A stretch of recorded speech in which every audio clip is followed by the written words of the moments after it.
Bonjour, nous sommes le jeudi 21 mars 2024 et nous allons parler de déficit et de Bruno Le Maire et du gouvernement. Le déficit public de la France sera supérieur à 5% du PIB en 2023, confirme le gouvernement. Comme c'est étonnant.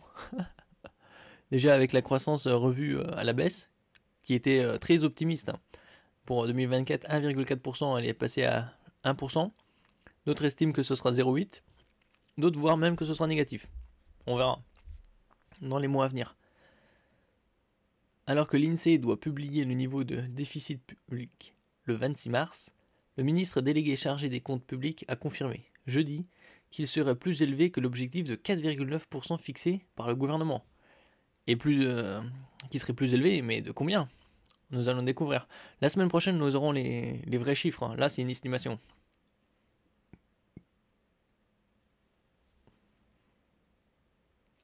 Le déficit public sera supérieur à 5% du produit intérieur brut, PIB, en 2023, un niveau plus élevé que l'objectif de 4,9% qui avait été fixé par le gouvernement, a confirmé le ministre délégué chargé des comptes publics Thomas Cazenave.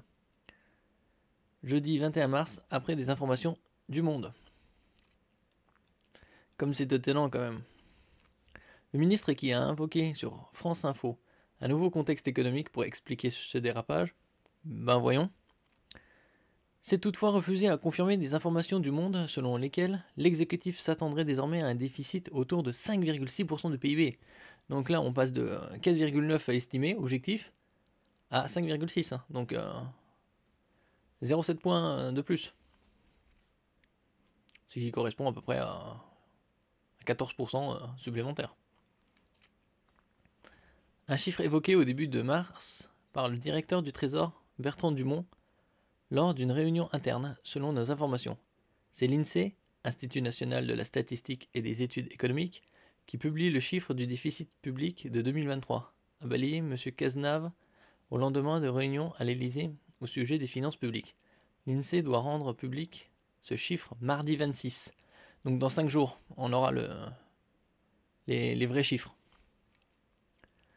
Bon, on verra si c'est vraiment 5,6 ou voire pire. En tout cas, ce sera plus que 4,9. Au début de mars, le ministre de l'économie et des finances, Bruno Le Maire, avait déjà averti que le déficit serait significativement au-delà des 4,9% du PIB en 2023. Significativement. Donc 5,6, ce serait pas étonnant. Voire peut-être même 6. Comme ce sont des génies de la gestion. Objectif d'un déficit ramené à 4,4 en 2024. Oh, ça rime bien. On verra. Parce que déjà, la croissance, comme je l'avais dit au début, 1,4, là, c'est ramené à 1%, symbolique. Si ce n'est pas moins. Confirmant ces prévisions, le ministre délégué au compte public a avancé plusieurs raisons. Le ralentissement économique de la Chine, la guerre en Ukraine, ou encore les difficultés de partenaires européens, comme l'Allemagne, qui ont rejailli sur la France et pèsent sur la croissance et donc sur les rentrées fiscales. Ah, c'est toujours la faute de l'extérieur. C'est la Chine, la guerre en Ukraine, les difficultés de voisins comme l'Allemagne. C'est une forme de nouvelle donne pour nos finances publiques, a assuré M. Cazenave. L'État a réagi tout de suite. On a réduit de 10 milliards d'euros les dépenses de l'État pour s'adapter à ce nouveau contexte international. 10 milliards cette année, 20 milliards l'année prochaine, si ce n'est pas plus. Des économies de bout de chandelle. S'ils n'avaient pas gaspillé des centaines de milliards par-ci par-là, on ne serait pas dans cette situation. Alors que dans ces conditions, l'objectif d'un déficit ramené à 4,4% en 2024 apparaît difficile à tenir, le ministre chargé des comptes publics s'est borné à dire que le gouvernement aurait l'occasion de présenter son programme de stabilité, c'est-à-dire ses prévisions à la Commission européenne. Bon, prévision de stabilité, ça signifie plus de restrictions, moins d'aide pour la population, et ils vont pomper directement dans le livret A à un moment. Déjà, ils le parlent, alors, pour financer la guerre, mais ils vont financer tout le reste. Et il faudra naturellement qu'on tienne compte du fait que, pour l'année 2023, le déficit aura été plus élevé que prévu, et surtout, au fond, tenir compte du nouveau contexte économique, a-t-il déclaré. Ouais, toujours des problèmes extérieurs. Le rapporteur général de la Commission des finances du Sénat, Jean-François Husson, se trouve jeudi à Bercy pour effectuer un contrôle des informations officielles sur les déficits publics.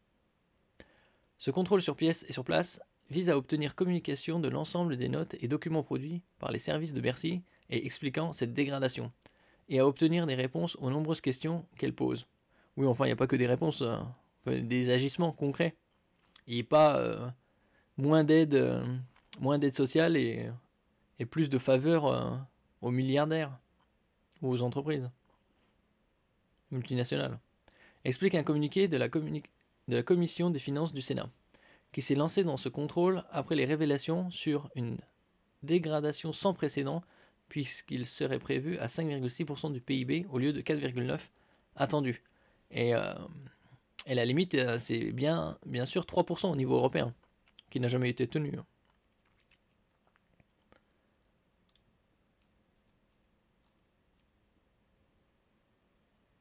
Le dérapage du déficit, une équation politique et économique à plusieurs milliards. Bon.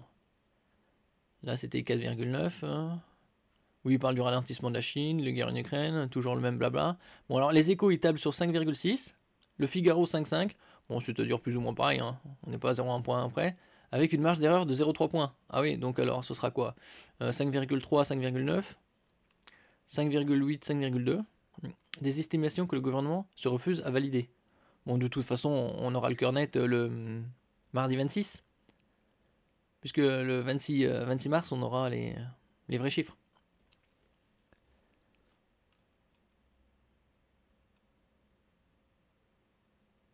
Les mauvaises nouvelles comptables se sont multipliées ces dernières semaines, accréditant l'hypothèse d'un dérapage du déficit.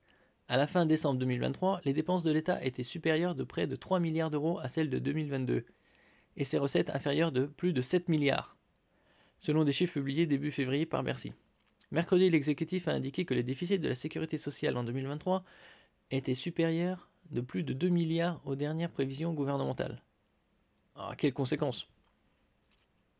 Les partis d'opposition pilonnent déjà la gestion des finances publiques par Emmanuel Macron et son gouvernement. Résultat pitoyable par la chef des députés RN, Marine Le Pen, situation dramatique pour le président des Républicains, Éric Ciotti. Au-delà des conséquences politiques, la probable envolée du déficit risque d'entacher la crédibilité internationale du gouvernement.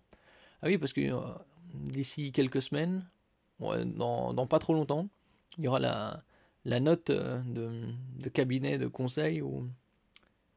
Non, c'est des cabinets financiers qui attribuent des notes genre AAA, AA+, ou AA- de ce genre de notes. Et donc, par deux fois, en 2023, la note de la France a failli être dégradée.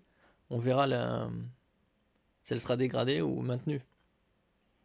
La probabilité qu'elle soit dégradée avec une annonce d'un déficit public significativement supérieur est hautement probable, quasi certain.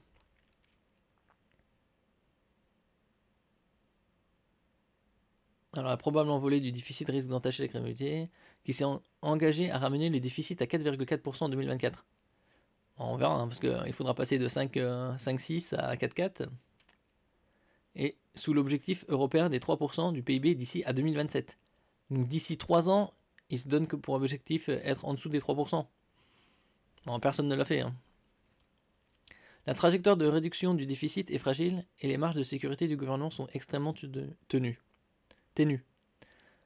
A déjà alerté mi-mars la Cour des comptes.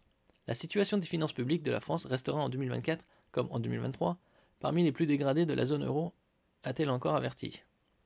Bah, avec des génies comme Manu et surtout Bruno Le Maire, le gars qui est super fort en maths. Hein.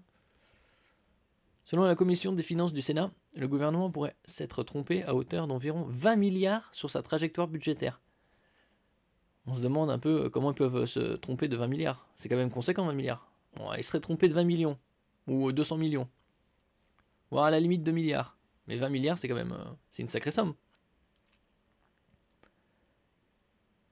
Ces niveaux d'alerte sur les finances publiques surviennent à un mois du prochain verdict des agences de notation. Ah oui, c'était ça, les agences de notation. Style, alors, le 26 avril, c'est-à-dire dans un peu plus d'un mois. Fitch et Moody's donneront une nouvelle appréciation de la capacité de la France à rembourser sa dette. La décision de l'agence S&P, la plus redoutée, est annoncée pour le 31 mai. Oui, donc le mois prochain et dans 2 mois. Une dégradation de la note française pourrait renchérir le coût de ces emprunts et gréver encore un peu plus les finances publiques. Ouais, c'est certain, si les taux seront encore plus élevés. Alors, selon le gouvernement, la France devrait dépenser plus de 74 milliards d'euros en 2027, c'est-à-dire dans 3 ans, pour rembourser les intérêts de sa dette, contre 38,6 milliards en 2023. C'est-à-dire entre 2023 et 2027, ça grossièrement, hein, ça a doublé. Comment redresser les comptes? Le gouvernement a déjà annoncé 10 milliards de coupes dans les dépenses de l'État en 2024 et prévoit 20 milliards d'économies supplémentaires en 2025, en faisant cette fois contribuer à l'effort les administrations de sécurité sociale et les collectivités. Et puis, récemment, il y a une rumeur, d'après certains c'est une rumeur, d'autres c'est plus ou moins fondé, qu'il y aurait une suppression des APL. Bon, bah, qui supprime tout. Hein. Plus de dépenses, hein, ce sera encore plus facile comme ça. Emmanuel Macron, bon, à part les salaires des députés, des ministres, des sénateurs, des maires. Hein. Bon. Emmanuel Macron affiche aussi sa mobilisation. On doit faire face à un choc économique conjoncturel lié notamment à la géopolitique. On assume et on dit la vérité aux Français. Bon, bah là, c'est la blague du millénaire, là. A-t-il déclaré mercredi à l'Élysée à plusieurs ministres et à des figures de la majorité selon des invités. Dans l'opposition, le sénateur Bruno Retailleau, les Républicains, a suggéré jeudi sur Sud Radio de supprimer des postes de fonctionnaires et de couper dans les dépenses sociales, et diviser le nombre de ministres par 2. Il y en a beaucoup trop. Du côté du RN, Jordan Bardella estime que le véritable moyen de rembourser la dette, c'est de créer de la croissance. Ah oui, faut pas déconner non plus, il faut créer de l'emploi pour... c'est qui créer de la croissance en créant de l'emploi. Il y a combien de millions de chômeurs hein? Catégorie A, il y en a quoi 3,5 millions. Bon, si on combine tous les ABC, DE, on est à plus de 6 millions. Le gouvernement martèle, quant à lui, qu'il veut éviter les hausses d'impôts, malgré les demandes de plus en plus insistantes de certains députés de la majorité, comme Jean-Paul Mattei, Modem. Hausse des impôts, hausse des taxes, baisse des salaires aussi, hein, donc comme ça, ils y gagneront. Hein. Mais pas pour les sénateurs et les députés, hein, parce qu'ils souffrent. Hein. Ouais, eux aussi sont victimes de l'inflation. Voilà, la tête de 2 gagnants là. Merci pour votre écoute. N'oubliez pas de mettre un j'aime, un commentaire, de partager et de vous abonner à la chaîne. À la prochaine fois.